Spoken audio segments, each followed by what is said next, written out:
आणि आपण आज ते वचन काढणार आहोत. ते वचन आपण काढू जे वचन तुमचं ब्रीदवाक्य आहे गृहसणाचं. ब्रीदवाक्य कोणतं आहे? कोण सांगेल?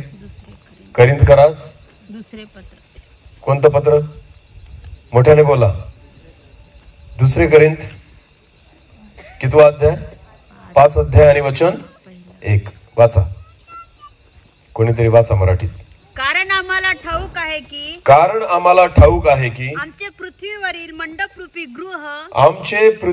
मंडपरूपी गृह मोडून टाकण्यात आले तर देवाने आमच्यासाठी सिद्ध करून ठेवलेले आमचे निवासस्थान स्वर्गात आहे. देवाचं वचन म्हणतं की जे आपलं मंडपरूपी गृह आहे ते जर तोडून टाकण्यात आलं, मोडून टाकण्यात आलं, तर आमच्यासाठी देवाने सिद्ध केलेले सार्वकालिक जे गृह आहे ते कुठं आहे? स्वर्गात आहे. आपलं घर कुठं आहे? स्वर्गात आहे. आलं ध्यानात? आता ठीक आहे, अजून एक वचन आपण वाचून घेऊ. योहान कृष्णवर्तमान याचा 14वा अध्याय. योहान कृष्णवर्तमान याचा 14वा अध्याय वचन 2 पासून पुढे वाचा. योहान 14 आणि वचन 2. पहिलं जे वचन वाचलंय ते लक्षात ठेवा की बायबल असं म्हणतं, हे तुमचं मंडपरूपी गृह जर तोडण्यात आलं तर तुमचं सार्वकालिक घर हे स्वर्गामध्ये आहे. हालेलुया, जे देवाने बांधलेलं आहे. आता पुढे काय म्हटलंय बघा, योहान याचा 14वा अध्याय आणि वचन 2 पासून. माझ्या पित्याच्या घरात, येशू म्हणतो, माझ्या पित्याच्या घरामध्ये राहण्याच्या जागा पुष्कळ आहेत. नसत्या तर मी तुम्हाला तसे सांगितले असते. आणि नसत्या तर मी तुम्हाला सांगितले असते. नीट लक्ष द्या. आपण करिंथकरास पत्रात वाचतो की स्वर्गात आपलं घर आहे आणि येशू ख्रिस्त सुद्धा तेच सांगत होता. काय सांगत होता प्रभू येशू ख्रिस्त? परत एकदा वाचा. माझ्या पित्याच्या घरामध्ये राहण्याच्या जागा पुष्कळ आहे. पित्याचं घर म्हणजे स्वर्ग. परमेश्वर कुठे राहतो? स्वर्गामध्ये. बायबल म्हणतं स्वर्गामध्ये राहण्याच्या जागा पुष्कळ आहेत. नसत्या तर मी तुम्हाला तसे सांगितले. येशू म्हणतो नसत्या तर मी तुम्हाला तसं सांगितलं असतं. मी तुमच्यासाठी जागा तयार करायला जातो. पुढे येशू म्हणतो मी तुमच्यासाठी जागा तयार करायला जातो आणि मी जाऊन तुमच्यासाठी जागा तयार केली म्हणजे पुन्हा येऊन तुम्हाला आपल्या जवळ घेईन. परत येईल आणि तुम्हाला आपल्या जवळ घेईल. आपल्याला प्रभू येशू केव्हा घ्यायला येणार आहे? जेव्हा आपली जागा तयार झाली. हालेलुया. तयार झाल्यावर, जागा तयार झाल्यावर मी परत येईल तुम्हाला घ्यायला. आणि पुढे काय म्हटलंय वाचा. यासाठी की जेथे मी आहे, येशू म्हणतो जेथे मी आहे तेथे तुम्ही असावं. आमेन. तुम्हाला माहितीये आपल्याला कोणत्या घरात राहायचंय? जेथे कोण आहे? येशू आहे. तेथे प्रभू येशू म्हणतो तुम्ही पण असावं अशी माझी इच्छा आहे. आमेन. जिथं आपला परिवार राहतो तिथं नाही, पण बायबल असं म्हणतं आपलं घर कुठे आहे माहिती का? आपल्या घरात. आपलं घर ते आहे जिथं कोण राहतोय? ऑलरेडी येशू. बोला, कोण राहतोय? आणि येशू म्हणतो जिथं मी आहे तिथं तुम्ही असावं अशी माझी इच्छा आहे. आमेन. बरं, स्वर्गात आपल्याला का जायचंय? बरं, कोणीतरी उत्तर द्या. स्वर्गात आपल्याला का जावंसं वाटतं? सार्वकालिक जीवन. अजून चांगली जागा आहे ना? चांगली जागा आहे म्हणून जावं वाटतं. अजून उत्तर द्या. स्वर्गात जायची इच्छा आहे का? किती जणांची? जे हात खाली ठेवतील मी समजून घेईल त्यांना कुठे जायचंय. सगळ्यांची इच्छा आहे. मग मला सांगा स्वर्गात का जायचंय? इथं उत्तर आलं की खूप चांगली जागा आहे. इथं काय उत्तर आलं? सार्वकालिक जीवन मिळेल. अजून करेक्ट. काय? मला हे उत्तर पाहिजे होतं. स्वर्गात कोण आहे? स्वर्गात मला चांगलं खायला भेटेल, स्वर्गात मला चांगला आराम भेटेल, स्वर्गात मला सुख भेटेल, स्वर्गात खूप चांगली जागा आहे, सोन्याचे रस्ते आहे, चांगलं घर आहे. लक्षात घ्या, याही पेक्षा स्वर्गामध्ये कोण आहे? येशू आहे. ज्या वेळेस तुमच्या मनामध्ये हा विचार असेल ना की स्वर्गात मला का जायचंय, कारण तिथं कोण आहे? येशू आहे. नीट लक्ष द्या. माझा उद्देश स्वर्गात जाण्याचा हा असला पाहिजे की स्वर्गामध्ये कोण आहे? येशू आहे. तुम्हाला माहिती उपासना संगीतात खूप सुंदर गाणे आहेत. मराठी जे उपासना संगीत आहे ना, त्या उपासना संगीतामध्ये खूप सुंदर गाणं आहे. त्याच्यामध्ये एक गाणं आहे, त्या गाण्यामध्ये खूप सुंदर लिहिलेलं आहे. त्या गाण्याचे बोल मला आठवत नाही. त्या गाण्यामध्ये असं आहे की जर येशूच माझ्या समोर उभा आहे ना, तेच माझ्यासाठी स्वर्ग आहे. हालेलुया. हा, स्वर्गाची प्रतिमा तोच आहे.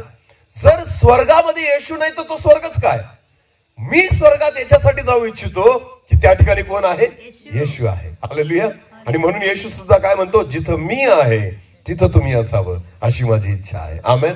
मग इच्छा आहे का येशू सोबत राहण्याची? इच्छा आहे का येशू सोबत राहण्याची? बघा, नीट लक्ष द्या.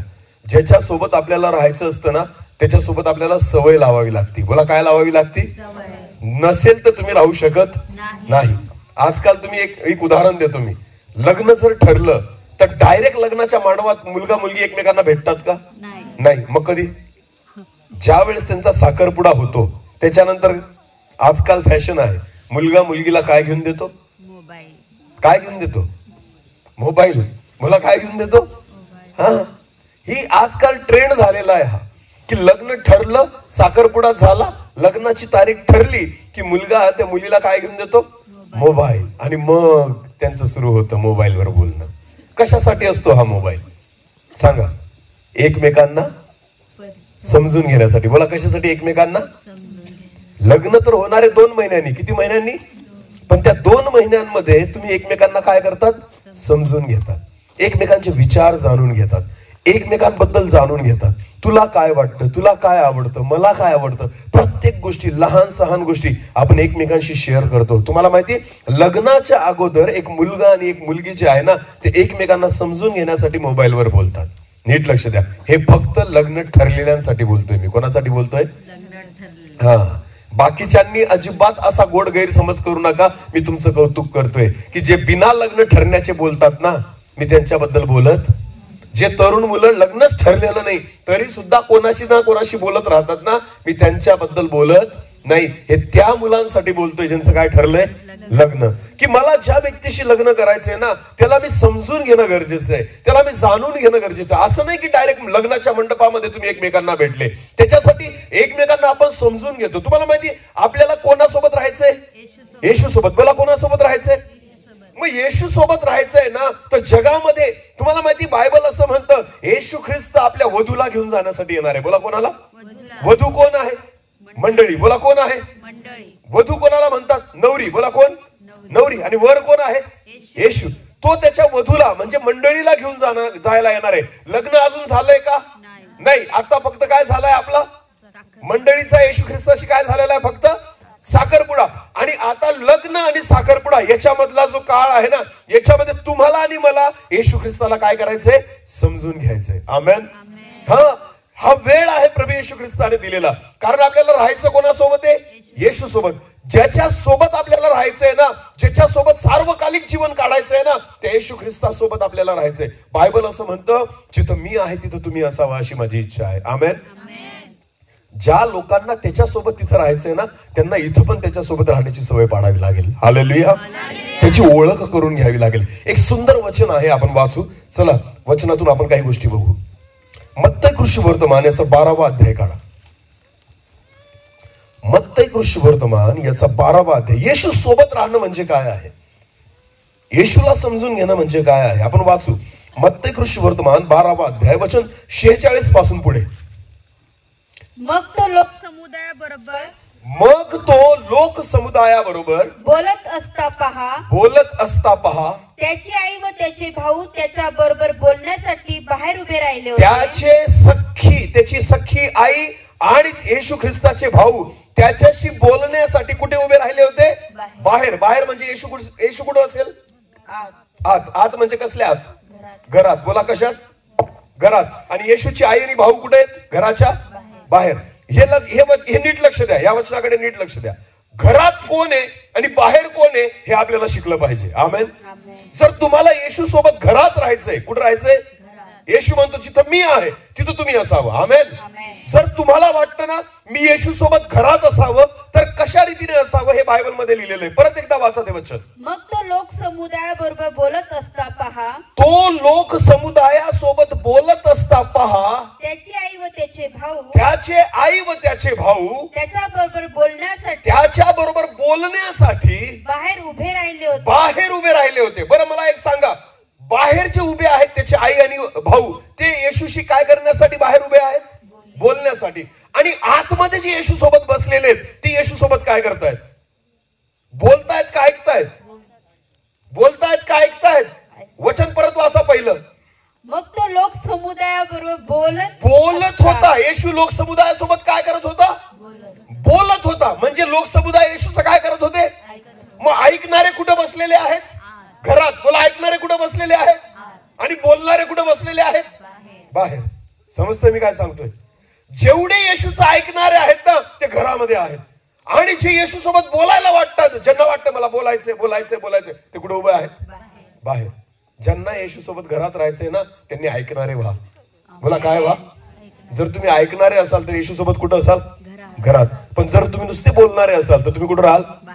बोला, कुठे राहाल? मरिया येशूची सख्खी आई होती. याकोब येशूचा सख्खा भाऊ होता. त्याचे सख्खे भाऊ आणि आई कुठे उभे आहेत? बाहेर. आणि ज्यांना येशू ख्रिस्त ओळखत नाही, जे येशूचे नात्यातले नाही, ज्यांच्याशी येशूचं रक्ताचं नातं नाही, ते येशू सोबत कुठं आहेत? घरात. बोला, कुठं आहेत? येशू म्हणतो जिथं मी आहे तिथं तुम्ही असावं अशी माझी इच्छा आहे. जर तुम्हाला वाटतं की मी येशू सोबत घरात असावं तर बोलण्यापेक्षा ऐकणारे व्हा. बोला, बोलण्यापेक्षा.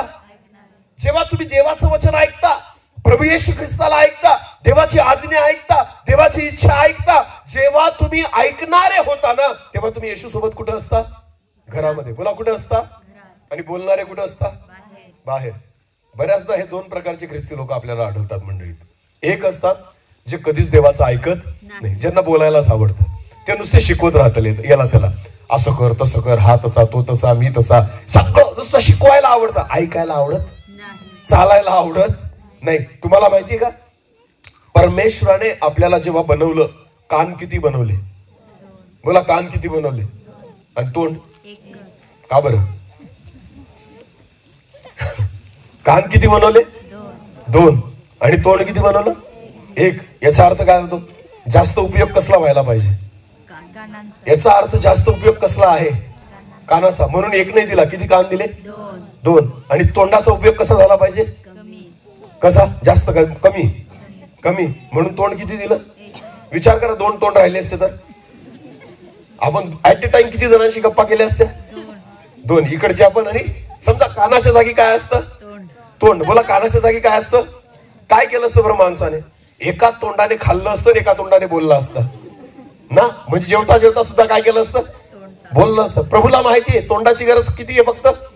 याचा अर्थ 1 जर तोंड दिलं आणि 2 कान दिले, याचा अर्थ असा होतो ऐकायला शिका आणि बोलायला कमी राहा. बायबल मध्ये म्हटलेले बोलण्यास धीमा आणि ऐकण्यासाठी तत्परस. आमेन. तुम्ही ऐकणारे व्हा, बोलणारे होऊ नका. जर तुम्हाला प्रभू येशू ख्रिस्तासोबत त्याच्या घरात राहायचंय ना, जर येशू जिथं आहे तिथं तुम्हाला असण्याची इच्छा आहे ना, तर भले तुम्ही कोणीही असा. अरे नीट लक्ष द्या, येशूचे सख्खे नातेवाईक कुठे उभे आहेत? बाहेर. आणि ज्यांना येशू ओळखत पण नाही ते त्याच्यासोबत कुठं आहेत? घरात. नीट लक्ष द्या. जुने ख्रिस्ती असू आपण, अनेक वर्ष झाले बाप्तिस्मा घेऊन, जन्म आपला ख्रिस्ती परिवारामध्ये झाला, कदाचित ते येशूच्या नातेवाईकांसारखी गोष्ट आहे आपली. काय? ते सख्खे नातेवाईक, ज्यांचा जन्म ख्रिस्ती परिवारामध्ये झाला, ज्यांचा बाप्तिस्मा झाला. पण जर तुम्ही ऐकणारे नसाल तर प्रभू येशू ख्रिस्त घरात घेणार नाही. तुम्ही कुठे उभे राहाल? कुठे उभे राहाल? काहीच फरक पडत नाही किती वर्ष झाले ख्रिस्ती बनून. बिलकुल नाही. चोर ख्रिस्ती नव्हता. जो येशू ख्रिस्ताच्या शेजारी खिळलेला होता ना वधस्तंभावर, तो चोर विश्वासू नव्हता. तो पूर्ण आयुष्य पापामध्ये जगला, पण एका क्षणात त्याने येशू ख्रिस्ताचं ऐकलं. आमेन. एका क्षणात त्याचं जीवन बदललं. त्याने म्हटलं, प्रभू जेव्हा तू तुझ्या गौरवानिशी येशील ना, मग पाप्याची आठवण ठेव. आमेन. कारण त्या चोराने ऐकलं होतं की वधस्तंभावर येशू ख्रिस्त म्हटला, हे बापा यांच्या पापांची क्षमा कर. हे काय करतात त्यांना कळत. चोराने ऐकलं की अरे हा क्षमा करणारा आहे, अरे हा पाप दूर करणारा आहे, अरे हा पित्याला प्रार्थना करणारा आहे. जर हा प्रार्थना करतोय ना तर हा माझ्यासाठी पण काही करेल ना, तर प्रार्थना ऐकली जाईल. आमेन. म्हणून तो चोर म्हणतो, हे प्रभू जेव्हा तुम्ही तुमच्या राजाधिकाराने याल, मज पाप्याची आठवण ठेवा. आमेन. लास्ट मोमेंटला, शेवटच्या क्षणाला चोराने उद्धार साध्य केला. आमेन. जन्मापासून ख्रिस्ती होता का? बाप्तिस्मा झालेला होता का? चर्च मध्ये गेलेला होता का? येशू सोबत फिरलेला होता का? काहीच नाही. फक्त शेवटच्या क्षणाला ऐकलं आणि विश्वास ठेवला आणि त्याचा उद्धार झाला. आमेन. नीट लक्ष द्या. यहुदा इस्कारियोत येशू सोबत फिरला किती वर्ष? 3.5 किती वर्ष? एका ताटात बसून खाल्लं किती वर्ष? येशूचे वचन रोज ऐकले किती वर्ष? 3.5 वर्ष. येशूने केलेले चमत्कार पाहिले 3.5 वर्ष. यहुदा इस्कारियोतने मेलेल्या व्यक्तीला जिवंत होताना पाहिलं, लंगड्यांना चालताना पाहिलं, आंधळ्यांना बघताना पाहिलं, तरी सुद्धा यहुदा इस्कारियोत पापामध्ये मेला. तो स्वर्गात जाऊ शकला नाही. अजिबात असं ठरवायचं नाही की मी जुना ख्रिस्ती म्हणून कुठे जाईल, बिलकुल नाही. स्वतः येशूची आई आणि भाऊ कुठे उभे आहेत? घराच्या बाहेर. कुठे उभे आहेत? आणि घराच्या आतमध्ये कोण आहे? जे येशूचं ऐकतायत. बोलणारे बाहेर असतात आणि ऐकणारे आतमध्ये असतात. बोलणारे प्रभूला आवडत नाही, ऐकणारे देवाला आवडतात. आमेन. बोलणारे असू नका, कसे व्हा? ऐकणारे. परत वाचा तेच वचन. आता आपण त्या वचनाकडे परत येऊ. मग तो लोक समुदायाबरोबर बोलत असता पहा, त्याची आई व त्याचे भाऊ त्याच्या बरोबर बोलण्यासाठी बाहेर उभे राहिले होते. तेव्हा कोणीतरी एकाने येऊन सांगितले, पहा हे प्रभू, पहा आपली आई व आपले भाऊ, तुमची आई आणि तुमचे भाऊ आपल्या बरोबर बोलण्यासाठी, तुमच्या सोबत बोलण्यासाठी बाहेर उभे राहिलेले आहेत. तेव्हा त्याने सांगणाऱ्याला उत्तर दिले, येशू ख्रिस्ताने सांगणाऱ्याला उत्तर दिले, कोण माझी आई, कोण माझी आई व कोण माझे भाऊ, कोण माझे भाऊ. आणि तो आपल्या शिष्यांकडे हात करून म्हणाला, आणि जे आतमध्ये होते ना त्यांच्याकडे हात करून म्हणाला, पहा माझी आई व माझे भाऊ, हे माझी आई आणि माझे भाऊ आहेत. आमेन. पुढे वाचा. कारण जो कोणी माझ्या स्वर्गातील पित्याच्या इच्छेप्रमाणे करतो, माझ्या स्वर्गातील पित्याच्या इच्छेप्रमाणे करतो. अरे देवाची इच्छा जाणून घेण्यासाठी ऐका. आमेन. जर मी ऐकणारच नाही तर देवाची इच्छा कशी समजेल? हे लोक जे होते ना येशू सोबत बसलेले, ते देवाची इच्छा जाणून घेत होते. बायबल म्हणते, येशू म्हणतो, जो माझ्या स्वर्गातील पित्याच्या इच्छाप्रमाणे करतो तोच माझा भाऊ, बहीण, वाई. आमेन. समजतंय का? मग घरात राहायचं का बाहेर? अरे बोला, घरात जायचं का बाहेर? येशू काय म्हणतो? जिथं मी आहे तिथं तुम्ही असा, अशी माझी इच्छा आहे. मग जर तुम्हाला घरात यायचं असेल तर काय करावं लागेल? अरे बोला, काय करावं लागेल? एक वचन वाचू चला. लुक्रू शुभवर्तमान 10वा अध्याय. लुक्रू शुभवर्तमान 10वा अध्याय 38 वचनापासून पुढे. मग ते पुढे जात असता तो एका गावात आला. येशू ख्रिस्त एका गावात आला. तेव्हा मार्था नावाच्या एका स्त्रीने त्याच्या आपल्या घरी स्वागत केले. येशूच्या आपल्या घरी स्वागत केले. तिला मरिया नावाची एक बहीण होती. मरिया नावाची बहीण होती. ती प्रभूच्या चरणाजवळ बसून, मरिया जी आहे ती येशूच्या चरणापाशी बसून त्याचे भाषण ऐकत राहिली. त्याचे भाषण काय करत राहिली? ऐकत राहिली. आता मला सांगा, मार्था आणि मरियेमध्ये ऐकणारा कोण आहे? मरिया. बोला, ऐकणारी कोण आहे? मरिया. आता नीट वाचा, परत वाचा. आता इथून वाचा, परत कंटिन्यू करा. तिला मरिया नावाची एक बहीण होती. ती प्रभूच्या चरणाजवळ बसून त्याचे भाषण ऐकत राहिली. तेव्हा मार्थेला फार काम पडले. मार्था ऐकत होती का? मार्था ऐकत होती का? मार्थेला काम पडलं, कारण ती ऐकतच नाहीये. ती तिच्या कामात लागलेली आहे. कोणी स्वयंपाक बनवते, कांदे कापते, कुठं पोळ्या करते, कुठं भाजी बनवते. ती येशू ख्रिस्ताचं ऐकायला बसली नाही. येशू घरी आला ना, बस स्वयंपाकामध्ये लागली. नीट लक्ष द्या. तुम्ही काहीही करा प्रभूसाठी, कोणतीही सेवा करा, पहिले ऐकायला शिका. बोला, कशाला शिका? मी नेहमी सांगतो, ज्या लोकांना तुम्ही स्वयंपाक करायला मागं लावतात ना, त्यांना सुद्धा इथं बसायला शिकवा. नाही तर उद्या उठून जेव्हा न्याय होईल ना, तर तुमचा न्याय होईल. तुम्ही यांना कामाला लावलं म्हणून ते वचन ऐकू शकले नाही. हसू नका, ही खरी गोष्ट आहे. ही खरी गोष्ट आहे. कारण परमेश्वर त्यांची ती सेवा पाहून खुश नाही होणार. जेव्हा ते ऐकायला बसतील ना, तेव्हा देव खुश होईल. कळतंय का मी काय सांगतोय? नाही तर तुम्ही दोषी ठराल. का? कारण तुमचं पोट भरायला ते त्या ठिकाणी काम करतायत, देवाचं वचन सोडून. तुमचं पोट भरावं म्हणून ते परमेश्वराच्या उपस्थितीपासून. स्वयंपाक करायचा आहे ना, करून ठेवा आणि मीटिंगला बसा. मी तुम्हाला नेहमी सांगतो, आम्ही ज्या ज्या ठिकाणी सेवेला जातो, आम्ही त्या परिवारांना नेहमी सांगतो, आमच्यासाठी स्वयंपाक करायला घरी थांबायचं नाही, चर्चमध्ये या. आम्हाला गरम करून खाऊ घाला, आम्ही खाऊन घेऊ. कारण आम्ही इथं कायमस्वरूपी राहायला आलेलो नाही. एक दिवस आम्ही शिळं अन्न खाऊ शकतो, एक दिवस गरम केलेलं खाऊ शकतो, पण तुम्ही देवाचं काय आहे का? वचन. खाण्यापिण्यासाठी आपण येत नाही, आपण देवाची वाणी ऐकण्यासाठी येतो. लक्षात घ्या. या सगळ्या सेवा नंतर आहे, सगळ्यात पहिली तुमची आणि माझी जबाबदारी आहे, आपण देवाचं काय करावं? ऐकावं. बोला, काय करावं? बाकी सगळं नंतर आहे. मी बऱ्याचदा असं बघितलेलं आहे, जे आयोजक असतात कोणाचं ऐकत नाही, कोणाचं ऐकत नाही. इथं नाही सांगते मी, बाकी ठिकाणी मोठ्या मोठ्या कन्व्हेन्शन मध्ये मोठ्या मोठ्या मीटिंग, मोठे मोठे कन्व्हेन्शन होतात आणि जे आयोजक असतात ना तेच नसतात ऐकायला. ते कुठेतरी कामात लागलेले असतात, नियोजन करायच्या मागे लागलेले असतात. म्हणजेच काय म्हणतात माहिती, दिव्याखाली काय असतो, अंधार. बोला, दिव्याखाली काय असतो, दुसऱ्यांना प्रकाश दिला, दुसरे लोक ऐकून निघून गेले आणि ज्यांनी आयोजन केलं ते ऐकत. त्यांना वाटतं आपल्यासाठी थोडी, हे कोणासाठी आहे, हे जे पापी लोक बसलेत ना यांच्यासाठी वचन आहे. मी तर धार्मिक आहे, मी जर मीटिंगचं आयोजन केलं तर मला या वचनाची गरज नाही. या पाप्यांना ऐकू द्या, यांचा उद्धार. अरे हे स्वर्गात जातील, तू जाशील नरकात. का? कारण तू नियोजनाच्याच मागे लागलेला आहे. नीट लक्ष द्या. कसे व्हा, बोला कसे व्हा. कोण ऐकत बसली होती, मरिया. आणि मार्था काय करत होती, काम करत होती. हे कर ते कर. वाचा, मार्थेचं वाचा परत एकदा. तेव्हा मार्थेला फार काम पडल्यामुळे, मार्थेला फार काम पडल्यामुळे तिची तारांबळ उडाली आणि ती पुढे येऊन म्हणाली. आता ती कोणाकडे आली, येशूच्या पुढे येऊन म्हणाली. बघा, ही ऐकणारी नाही, ही काय बोलणारी. ही काय आहे, हिला ऐकायचं नाही माहिती. ही कशी आहे, बोलणारी.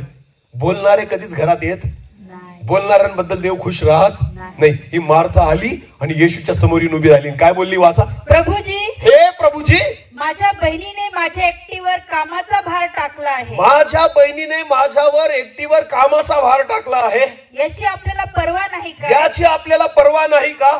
मला सहाय्य करायला तिला सांगा, मला सहाय्य करायला तिला सांगा. घ्या हिचं आता. हिने येशूचं ऐकायला पाहिजे तर ही येशूला ऐकवतीये की येशू तू हिला सांग की हिने कोणाचं ऐकावं, माझं. वा रे वा. काही लोक असतात असे, देवाला शिकवतात. कोणाला शिकवतात, आपण प्रार्थना पण अशी करतो, देवाला आयडिया देतो आपण प्रार्थनेमध्ये. काय देतो, देवा तू असं कर मग असं होईल. कोणाला आयडिया देतात, अरे बोला, कोणाला आयडिया देतात. इतके हुशार झाले तुम्ही, देवाला आयडिया देतात. स्वतःच्या बुद्धीने काहीच मागू नका, कारण तुम्हाला उद्याचा दिवस माहिती नाही. देव तुम्हाला जे दिल तेच योग्य आहे. आमेन. आपण बऱ्याचदा आपल्या बुद्धीने मागतो आणि आपल्याला माहिती पण नसतं ते माझ्यासाठी चांगलं आहे का नाही. एक लक्ष द्या, छोटीशी लेकरं आहेत इथं, याच्यापेक्षा लहान लेकरं जे असतात ना, 2 वर्षाचे 3 वर्षाचे, सुरी द्याल तुम्ही त्यांना मागितल्यावर हातात, सुरी चाकू द्याल 2 वर्षाच्या मुलाला, नाही मागितलं तरी द्याल का? का बरं? कारण त्याचा हात काय होईल, कापला जाईल. तुम्हाला माहितीये 2 वर्षाच्या लेकराला तुम्ही सुरी मागितली तरी देणार. तेच लेकरू जर 15 वर्षाचं झालं, मग त्यांनी जर सुरी मागितली तुम्ही द्याल कांदा कापायला, द्याल का नाही? कारण आता तो किती वर्षाचा झाला, म्हणजे याचा अर्थ आता तो स्वतःला अपाय करणार, स्वतःचा हात सांभाळून काय कापेल, कांदा. म्हणून तुम्ही त्याला द्याल. लक्षात घ्या, योग्य वेळी मागितलेली गोष्ट दिली जाते. आमेन. लहानपणी मागितल्यावर तुम्ही त्या लेकराला देणार, पण तेच लेकरू जर तरुण झालं तर तुम्ही त्या लेकराला द्याल. बघा बघा इकडं बघा, एवढा मी कसा ताणून बोलतोय, लगेच कोणी आलं का बघायला लागतात. तांब्या बघितला नाही, सोन्याचा आहे का, मग असे बघतात लगेच. वचनाकडे लक्ष द्या. ऐकणारे व्हा. बोला एकमेकांना, बोला ऐकणारे व्हा. हालेलुया. काही खरं नाहीये. विमान जर आलं ना तर बघा, हेलिकॉप्टर आलं तर बघा, कारण ते कायम दिसत नाही. आणि देवदूत जर आले तर बघा, बाकी कोणालाच बघू, हे कायमचं आहे. हालेलुया. समजतंय का मी काय सांगतोय? लहान लेकराला तुम्ही सुरी देत, पण तेच लेकरू जर मोठं झालं तर तुम्ही मागितल्यावर त्याला सुरी देव. तुम्ही किती पण मागा, तो चुकीच्या गोष्टी देत नाही. जेव्हा योग्य वेळी तुम्ही मागाल, परमेश्वर देईल. आमेन. म्हणून देवाला आयडिया द्यायची, देवाला शिकवायचं. मार्था कोणाला शिकवायला गेली? येशूला. येशू तुला दिसत नाही का? कोणाला दिसत नाही का? हो बापरे. वाचा वाचा मार्थेचं परत डायलॉग वाचा. प्रभूजी माझ्या बहिणीने माझ्या एकटीवर कामाचा भार टाकला. याची आपल्याला पर्वा नाही. याची तुम्हाला पर्वा नाही का? प्रभू तुला एवढं पण नाही कळत का मी एकटी काम करते? कोणाला शिकवतीये हे? येशूला. बोला कोणाला शिकवतीये? येशूला. नीट लक्ष द्या. मार्था बोलली का काही? मरिया बोलली का काही? नाही. मरिया कशी बसली होती? शांत. कशासाठी? कोण बोलत आहे? येशू. कोण बोलत आहे? आणि मला कोणाचं ऐकायचंय? एक शब्द पण मरियाच्या तोंडून निघाला? मरिया मार्थेला भांडली नाही, कारण तिला कोणाचं ऐकायचं होतं? येशूचं. बघा येशू कोणाची बाजू घेतो. वाचा. प्रभूने तिला उत्तर दिले. येशूने मार्थेला उत्तर दिले. मार्थे मार्थे मार्थे, तू पुष्कळ गोष्टींविषयी काळजी व दगदग करते, काळजी व दगदग करते, परंतु थोडक्याच गोष्टींचे किंबहुना एकाच गोष्टीचे अगत्य आहे. मरियेने चांगला वाटा निवडून घेतला आहे, तो तिच्यापासून काढून घेतला जाणार नाही. कोणी चांगला वाटा निवडलाय? मग प्रभू येशू ख्रिस्ताने मार्थेची बाजू घेतली का? मार्थेला शबासकी दिली का? मार्थेचं कौतुक केलं का? कौतुक कोणाचं केलं? मरियेचं. बोला, कौतुक कोणाचं केलं? कारण ती काय करत होती? ऐकत होती. तिने कसा वाटा निवडून घेतला? चांगला वाटा कोणता आहे? बोलण्याचा का ऐकण्याचा? मार्थेने काय केलं? बोलली का ऐकलं? बोलली. येशू ख्रिस्ताला आवडलं का? मरियेने काय केलं? बोलली का ऐकली? मग येशू ख्रिस्ताने कौतुक कोणाचं केलं? मरियेचं. नीट लक्षात घ्या. जर तुम्हाला वाटतं प्रभू येशू ख्रिस्तासोबत मी असावं, बोलणारे होऊ नका. कसे व्हा? ऐकणारे व्हा. आमेन. आपल्याला तेच जमत नाही. समोरचा बोलला की आपल्याला बोलावंच लागतं. आपण शांत बसू शकत नाही. तुम्हाला माहितीये का, आपली आत्मिक उन्नती तेव्हा होईल जेव्हा तुम्ही देवाचं ऐकायला शिकाल. आमेन. जर तुम्हाला प्रभू येशू ख्रिस्तासोबत स्वर्गात राहायचंय ना, ऐकणारे व्हा. बोला, कसे व्हा? ऐकणारे व्हा. इथं सवय लावा तर तिथं सवय लागेल. आमेन. आणि तर मार्थेसारखी गंमत असेल आपली. काय? कोणाला शिकवाल? देवाला. कोणाला शिकवाल? देवा असं कर, देवा तसं कर. चुकीच्या प्रार्थना करायच्या नाही. मी नीट तुम्हाला सांगतो, देवाच्या हातात आहे. देव ठरवेल कोणाला काय करायचं ते. आमेन. परमेश्वर ठरवेल कोणाला काय करायचं ते. या दिवसामध्ये खूप सांभाळून प्रार्थना करा. कसले दिवस आहेत हे? कसले दिवस आहेत? अरे बोला, कसले दिवस आहेत? आता सध्या कसले दिवस आहेत? 20 तारखेला काय? काय 20 तारखेला? चुकीच्या प्रार्थना करू. ख्रिस्ती लोकांना चुकीच्या प्रार्थना करू. फक्त एवढी प्रार्थना करा, देवा तुझी इच्छा पूर्ण कर. आमेन. कोणाच्याच बाजूने प्रार्थना करू आणि कोणाच्या विरोधात बोलू पण नका. फक्त देवाकडे मागा, देवा तुझी इच्छा पूर्ण कर. हालेलुया. नाही तर परीक्षेत पडाल. नाही तर कशात पडाल? परीक्षेत पडाल. आपलं काम बोलणं नाही, आपलं काम त्याचं ऐकणं आहे. आमेन. ते देव ठरवेल काय करायचं ते. हालेलुया. आजकाल जर कोणी आलं तर आपण प्रार्थना करून देतो, हाच पाहिजे. अजिबात नाही. ते तुम्ही नाही ठरवू शकत आणि तुम्ही मागू पण नाही शकत. ठरवेल कोण? देव. परमेश्वराच्या हातात सोपवा. आमेन. बोलणारे नाही, कसे व्हा? ऐकणारे व्हा. हालेलुया. मार्थेचं नाही, मरियेचं कौतुक केलं गेलं. आमेन. आणि म्हणून प्रियांनो, येशू ख्रिस्ताचे स्वतःचे भाऊ आणि आई कुठे उभे आहेत? घराच्या. आणि येशू ख्रिस्त कोणाला घेऊन घरामध्ये आहे? जे येशू ख्रिस्ताला जे येशू ज्यांना ओळखत, जे येशूच्या रक्ताच्या नात्यातले नाही, फक्त ते येशूचं काय करतायत? ऐकतायत. आमेन. एक वचन वाचू अजून. चला, योहान कृष्ण शुभवर्तमान 7 अध्याय वचन 2 पासून पुढे.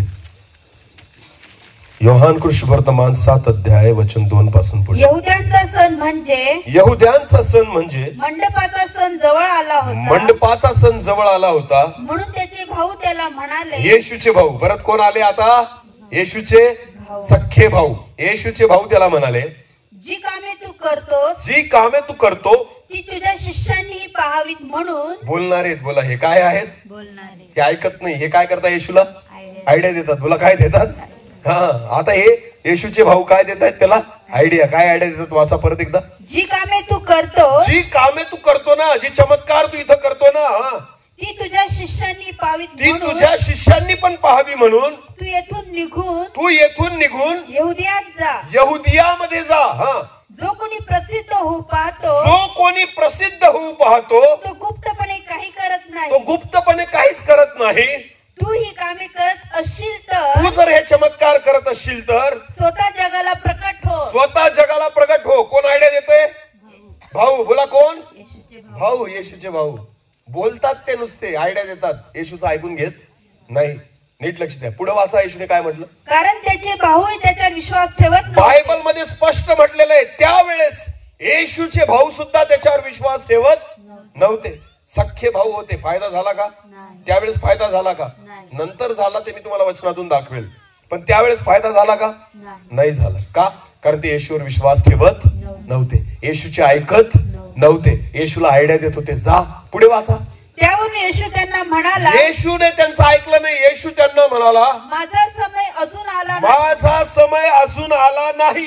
तुमचा समय तर तुमचा समय तर सर्वदा सिद्ध आहे. सर्वदा सिद्ध आहे. तुम्ही माझे सख्खे भाऊ असाल ना, तरी मी तुमचं ऐकणार नाही. मी तुमचं नाही ऐकणार. जे माझं ऐकतात त्यांचंच मी ऐकेल. आमेन. जे माझं ऐकत नाही त्यांचं मी पण ऐकणार. येशूने सख्या भावांचं ऐकलं का? नाही, कारण ते येशू ख्रिस्तावर विश्वास ठेवत नव्हते. नीट लक्ष द्या. परत एकदा सांगतो, तुम्ही कितीही जुने असा, जंग लागलेले ख्रिस्ती, तरी देव तुमचं ऐकणार नाही. जे त्याचं ऐकतात त्याचंच परमेश्वर ऐकतो. आमेन. सगळ्यात कठीण लोक कोण असतात माहिती तुम्हाला? सगळ्यात कठीण जे लवकर ऐकत नाही, हट्टी. कोण? माझ्यासारखे जुने ख्रिस्ती. मला कोण? तुमच्यासारखे नाही म्हणत मी. कोणासारखे? चौथी पिढी आमची. कितवी? चौथी. अरे बोला कितवी? चौथी. ख्रिस्तामध्ये माझे आजोबा पणजोबा सगळे ख्रिस्ती होते आणि मी चौथ्या पिढीतला आहे. म्हणून 25 वर्ष दारू पिऊन चर्चला जायचो. कारण मी कसा ख्रिस्ती होतो? जुना. बोला कसा? अरे बोला ना, जुना. तंबाखू खायचो आणि कुठे जायचो? दारू प्यायचो, सिगरेट प्यायचो आणि तरुण संघात सगळ्यात पुढे. गाणे म्हणायला सगळ्यात पुढे. नाटक करायला नाताळाचे. काय करायला? पुढे. नाटक करायला पण. इथं पण नाटक आणि बाहेर पण नाटक. नाटकच करायचो मी त्यावेळेस. आणि लोकांना पण आवडायचं, कारण हा काय करतो? त्यांना काय माहिती, इथं पण करतो आणि आज बरेचसे तरुण असतात असे ना. लोकांना वाटतं हे फक्त नाताळाला नाटक करतात. नाही, हे रोज नाटक करतात. म्हणून यांना इथं जमतं. हालेलुया. असे नाटकी ख्रिस्ती होऊ नका माझ्यासारखे. म्हणून मी तुमचं उदाहरण नाही दिलं. कोणाचं उदाहरण दिलं? माझं. मी जुना ख्रिस्ती होतो. बोला कसा? जुना. ज्याला वाटायचं जन्मल्यापासून मी कुठं जाईल? अरे बोला कुठं जाईल? स्वर्गात. खाऊन पिऊन कुठं जाईल? तंबाखू खाऊन खाऊन कुठं जाईल? स्वर्गात. हा होतो मी जुना ख्रिस्ती. ऐकणारा नव्हतो. काय होतो? बोलणारा. पोपटासारखं बोलायचं. कसं बोलायचं? पोपटासारखं. जुना ख्रिस्ती सगळ्यात कठीण आहे. सगळ्यात. बायबल म्हणतं पहिले ते शेवटले आणि शेवटले ते पहिले. का बरं असं म्हटलंय? पहिले ते शेवटले आणि शेवटले ते पहिले होते. तुम्हाला माहितीये, नवीन लोक तुमच्या पुढे निघून गेले. नवीन लोक येऊन आपल्या पुढे निघून गेले. पण आपण आहे तिथंच आहे, कारण आपण बोलणार आहेत, आपण ऐकणारे. नवीन लोक काय करतात माहिती का? बोलत नाही. काय करतात? आणि पुढे निघून जातात. आपण बोलून बोलून तिथंच बसलेलो आहोत. आपण देवाला सुद्धा ऐकत, देवाला शिकवतो आपण. हे तुला नाही कळत. प्रभूला आयडिया देतो आपण प्रार्थनेमध्ये, असं नको करू, तसं कर. हे काही योग्य नाही परमेश्वरा, ही प्रार्थना ऐक. बिलकुल नाही. तुम्हाला माहिती सगळ्यात बायबलमध्ये म्हटलेलं आहे ना, मनुष्याला देवाने कसं निर्माण केलं? नाही, देवापेक्षा किंचित. बोला, देवापेक्षा. हे वचन फक्त जुन्या ख्रिस्ती लोकांना कळलेलं आहे. कसं? कोणाला कळलंय? जुन्या ख्रिस्ती लोकांना, की देवाने माणसाला कसं निर्माण केलं? देवापेक्षा किंचित कमी. जुने लोक असताना त्यांना वाटत किंचित कमी म्हणजे आम्ही देवच आहोत. हे वचनाचं प्रकाशन फक्त जुन्या लोकांना भेटलेलं आहे. म्हणून ते देवाला सुद्धा ऐकत नाही. त्यांना वाटतं किंचित कमी आहे आम्ही देवापेक्षा, नाही तर देवच आहोत. हालेलुया. माणसांचं कशाला ऐकायचं? आम्ही देवापेक्षा कसे आहोत? किंचित कमी. बोला काय? कमी. मग आम्ही पाऊलाचं पण ऐकणार, पेत्राने काय लिहिलेलं आहे ते पण ऐकणार, आणि मोशेने काय लिहिलंय आम्हाला काही घेणं देणं. आम्ही देवापेक्षा कसे आहोत? किंचित कमी. हालेलुया. सुधरा. ऐकणारे व्हा. बोला काय व्हा? ऐकणारे व्हा. बायबल म्हणतं येशू ख्रिस्ताच्या भावांचं सुद्धा येशू ख्रिस्ताने ऐकलं. चला योहान कृषी वर्तमान काढा. योहान कृषी वर्तमान 2 अध्याय वचन 1 पासून पुढे. योहान कृषी वर्तमान 2 अध्याय वचन 1 पासून पुढे. पटकन. नंतर तिसऱ्या दिवशी गालिलातील काना येथे एक लग्न होते आणि येशूची आई तेथे होती. येशूला व त्याच्या शिष्यांना लग्नाचे आमंत्रण होते. येशूला आणि त्याच्या शिष्यांना पण त्या लग्नाचं आमंत्रण होतं. मग द्राक्षरस संपला तेव्हा येशूची आई त्याला म्हणाली. बोला आता कोण बोललं? येशूची आई. बोला कोण बोललं? ही पण ऐकणारी नाही, ही पण कशी आहे? बोलणारी. कोण बोललं? येशूची आई येशूला म्हणाली, त्यांच्याजवळ द्राक्षरस नाही. त्यांच्याजवळ द्राक्षरस नाही. येशू तिला म्हणाला, येशू तिला म्हणाला, बाई याच्याशी तुझा माझा काय संबंध? बाई याच्याशी तुझा माझा काय संबंध? माझी वेळ अजून आली माझी नाही. वेळ अजून आली नाही, तुझं ऐकून मी चालणार नाही. हालेलुया. नीट लक्ष द्या. सख्खी आई आहे येशूची, पण येशूला माहिती होतं तू फक्त जन्माला घातलेला आहे, मला जन्म नाही दिला. नीट लक्ष द्या. जन्म मला परमेश्वराने दिलेला आहे. आमेन. हा, नीट लक्ष द्या. आईने त्याला सांगितलं यांचा द्राक्षरस संपलाय. तिची इच्छा होती येशूने काय करावा, पाण्याचा करावा हे त्याला तिला नव्हतं माहिती. फक्त येशूने यांची गरज भागवावी. हालेलुया. म्हणून ती येशू ख्रिस्ताला सांगते.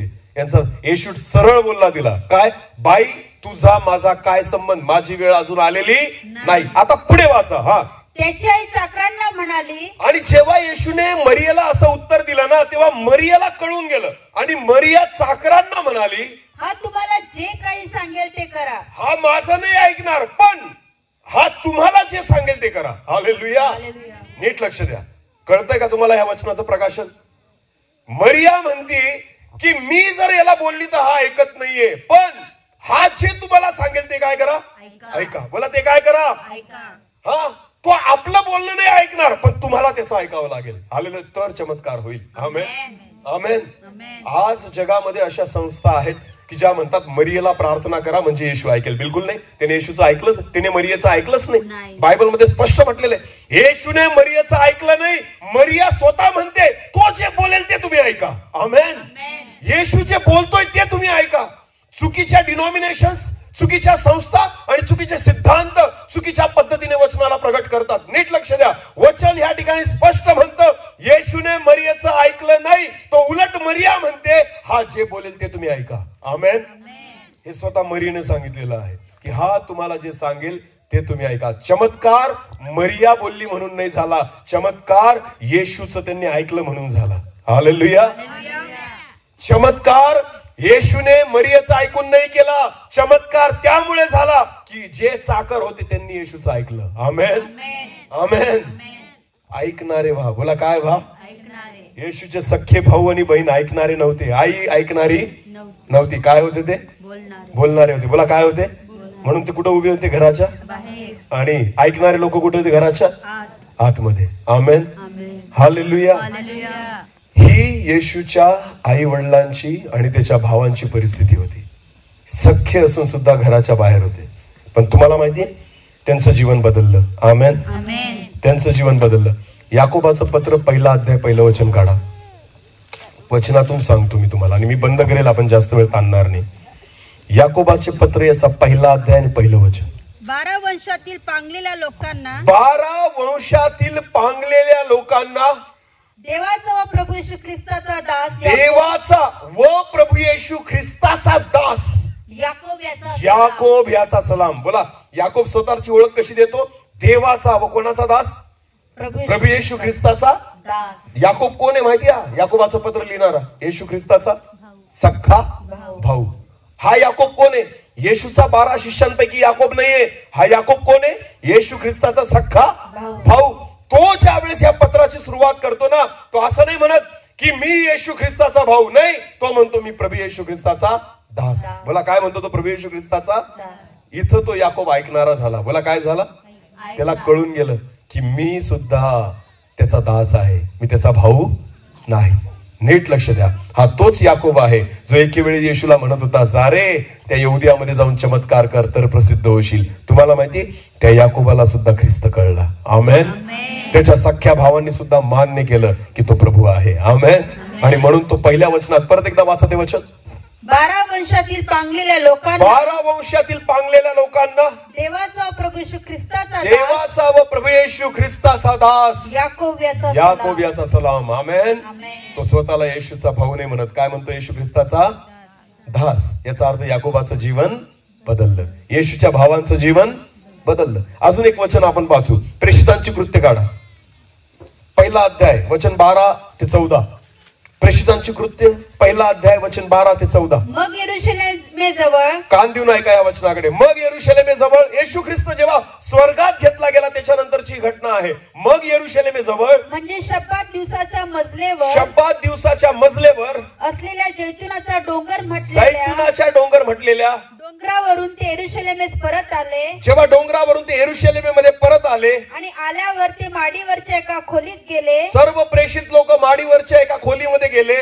तेथे पेत्र, योहान, तेथे पेत्र, योहान आणि याकोब, अंद्रिया, फिलिप, थोमा, आंद्रिया, फिलिप, थोमा, बर्थलमय, मत्तय, अल्फीचा मुलगा याकोब, अल्फीचा मुलगा याकोब हे येशूचे 12 शिष्य आहेत.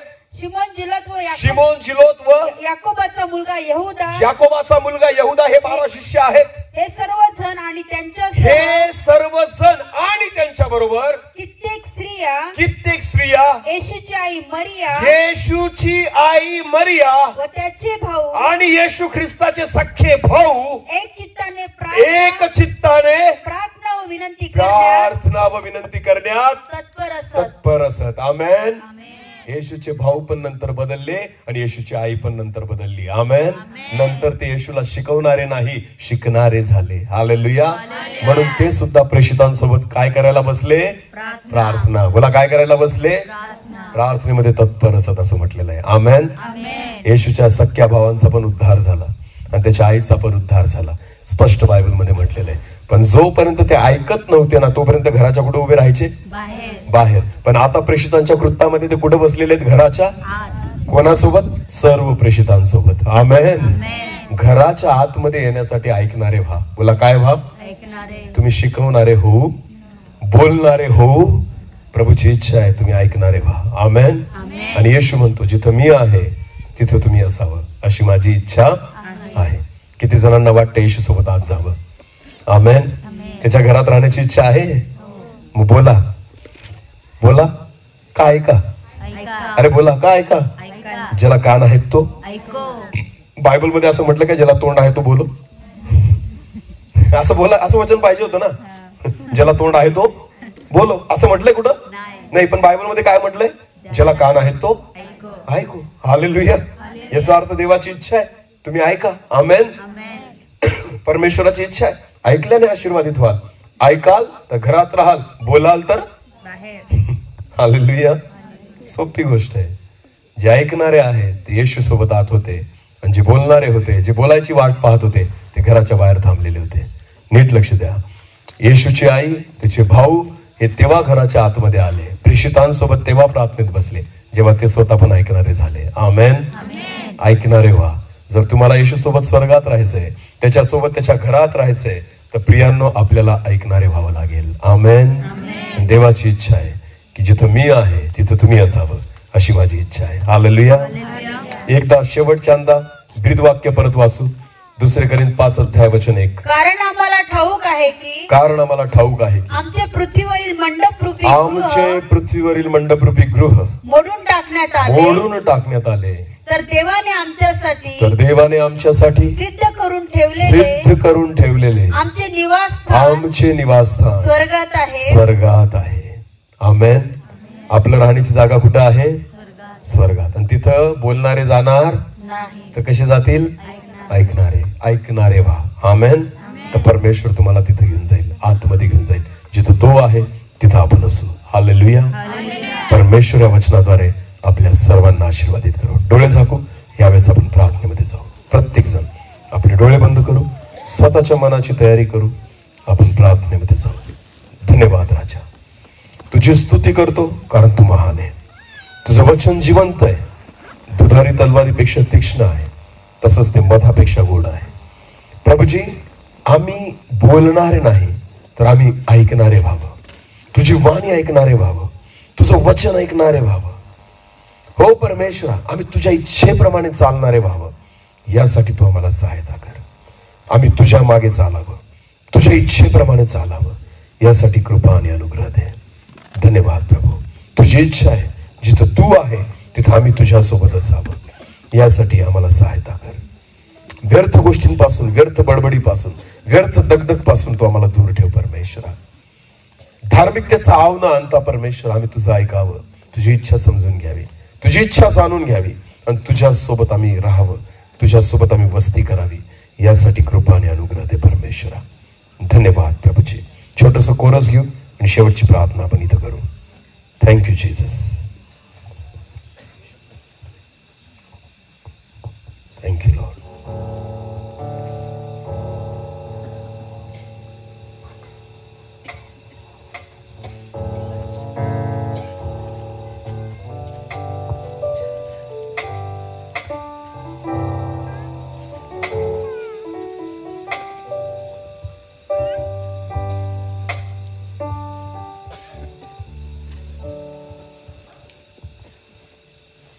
प्रत्येक जण आपले डोळे बंद ठेवू.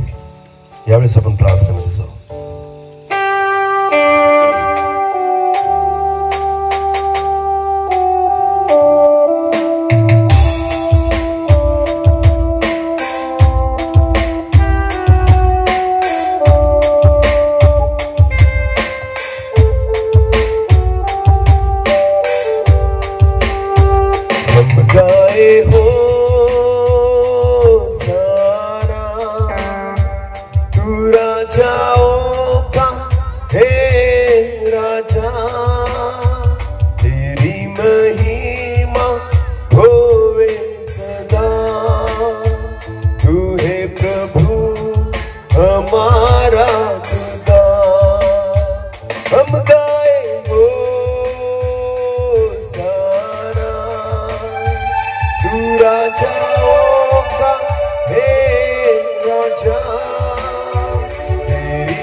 धन्यवाद प्रभूजी. माझ्या देवा, तुझी वाणी आम्ही ऐकावी परमेश्वरा. तुझी इच्छा आहे जिथं मी आहे तिथं तुम्ही असावं. हो प्रभू, आज तुझ्या वचनातून आम्ही ऐकलंय परमेश्वरा. केवळ प्रभू आम्ही ऐकणारे नाही, पण ते ऐकून चालणारे असावं यासाठी सहायता कर. जे बीज या ठिकाणी पेरलं गेलंय 30 पट 60 पट 100 पट फळ देणारा कर. या 4 दिवसात परमेश्वरा तुझ्या वचनातून तू आमच्याशी बोललेला आहे. आम्ही अनेक पटीने फळ देणारे व्हावं यासाठी कृपा दे, कारण तुझी इच्छा आहे की आम्ही तुझ्यासोबत तुझ्या घरामध्ये असावं. धन्यवाद प्रभूजी. सर्व आदर मान महिमा गौरव सन्मान तुलाच देतो. या 4 दिवसात माझी योग्यता नसताना या मूर्खाला तुझ्या आत्म्याने आणि ज्ञानाने भरून चालवलं त्याबद्दल आभार मानतो. आदर मान महिमा गौरव सन्मान तुलाच देतो. प्रार्थना येशू प्रभू तुझ्या पवित्र आणि गोड नावाने मागितली म्हणून तो ऐक. आमेन.